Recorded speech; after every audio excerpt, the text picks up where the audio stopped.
Povijesti moderne, neovisne Hrvatske države, 19. svibnja 1991. jedan je od najvažnijih datuma. Toga dana Hrvatska je izašla na referendum na kojemu je odlučivala o svojoj budućnosti. Glasačkim listićima trebalo je odgovoriti na dva pitanja.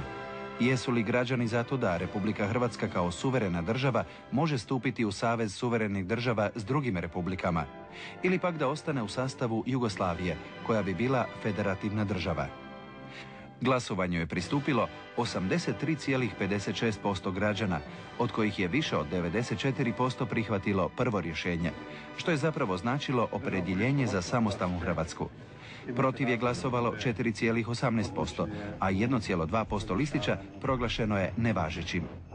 Referendum je održan u dramatičnim okolnostima četničke pobune, koje su pomagali velikosrpski Miloševićev režim i JNA, kao posljednji zagovornik preživjele komunističke Jugoslavije. Bila je javna tajna da Milošević pristaje na samostalnost Slovenije riječima "idite bre što pre", kako bi što lakše prigrabio hrvatske krajeve, istočno od crte Karlobag-Karlovac-Virovitica.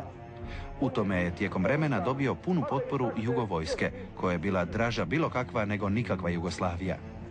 U međuvremenu je vojni vrh ustrojio i svoju stranku, Savez komunista, Pokret za Jugoslaviju, koji je demokraciju u Hrvatskoj i Sloveniji ocjenjivao privremenom pobjedom kontrarevolucije.